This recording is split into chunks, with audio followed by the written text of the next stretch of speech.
여러분, 한때 정말 평화로웠던 나라가 어떻게 이렇게 순식간에 강력한 범죄 조직들 때문에 벼랑 끝까지 가게 된 걸까요?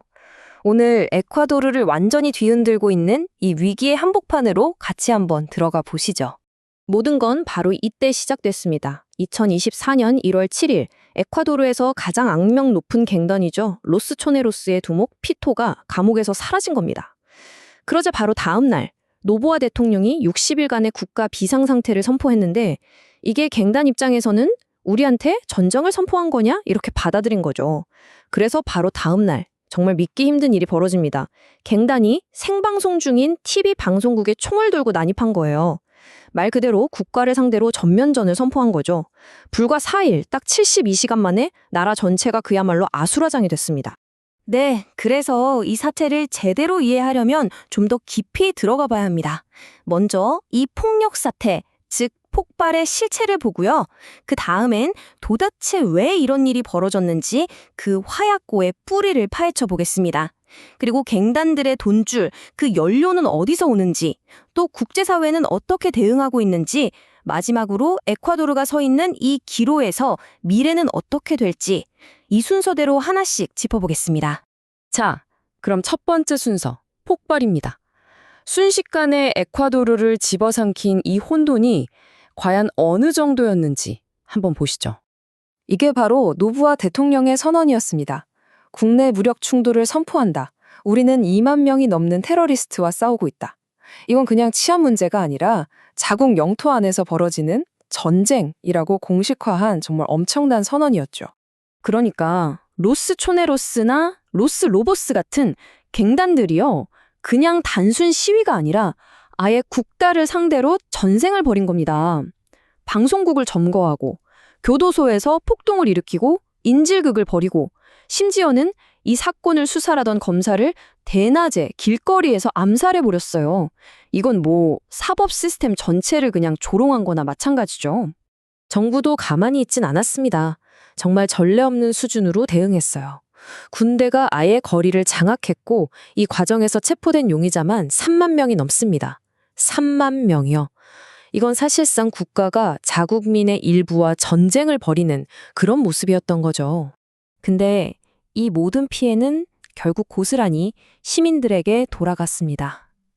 이 차트 좀 보세요. 사망자 수를 보면요. 경찰이나 군인보다 압도적으로 많은 수가 바로 평범한 민간인이었어요. 이 전쟁의 가장 큰 희생자가 바로 아무 상관없는 일반 시민들이었다는 정말 참혹한 증거입니다. 자라, 그럼 여기서 이런 질문이 생기죠. 도대체 어떻게 이 지경까지 온 걸까요? 맞습니다. 이 폭력 사태는 어느 날 갑자기 터진 게 아니에요.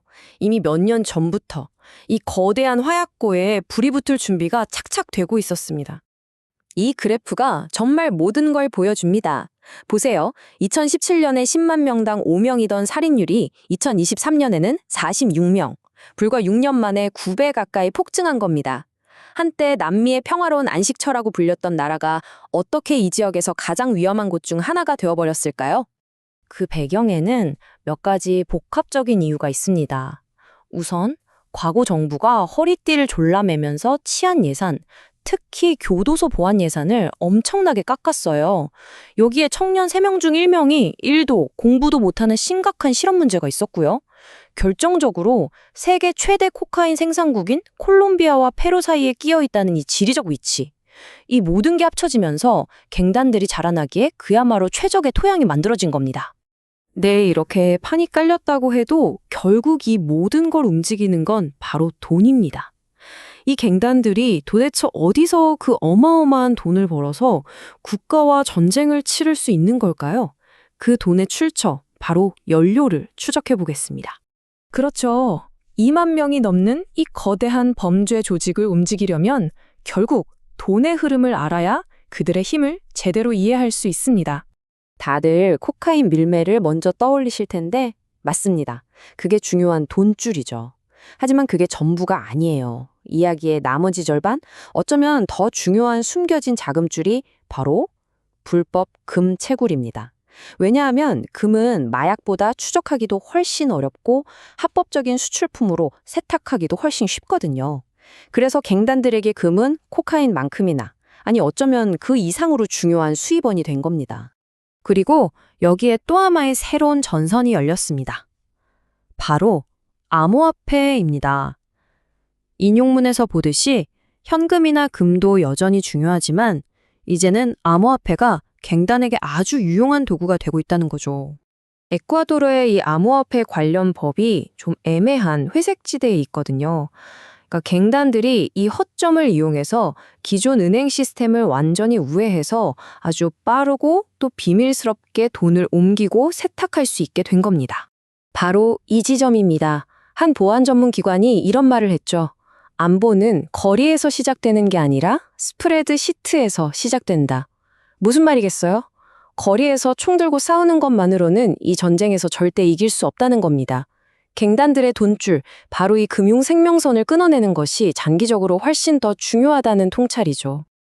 네, 상황이 이렇다 보니 이 문제는 더 이상 에콰도르만의 일이 아니게 됐습니다. 순식간에 국제사회의 문제, 하나의 지정학적 이슈로 떠오르게 되죠. 주변국들부터 발빠르게 움직였습니다. 페루와 콜롬비아는 바로 국경 통제를 강화했고 미국은 안보 지원을 약속했죠. 여기서 특히 아르헨티나의 대응이 아주 인상적이었는데요. 탈옥한 갱단 두목의 가족들을 찾아서 바로 추병해버렸습니다.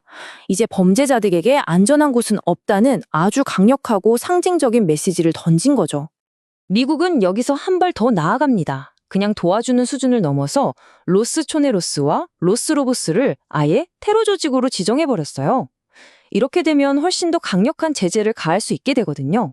그리고 마침내 2024년 3월에는 미군 남부사령부가 에콰도르군과 함께 마약 밀매 조직을 상대로 합동작전을 시작했다는 보도까지 나왔습니다.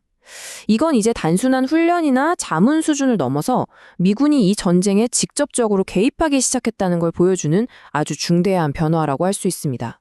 자, 이제 이 모든 상황이 에콰도르를 정말 중요한 갈림길, 즉 기로에 서게 만들었습니다.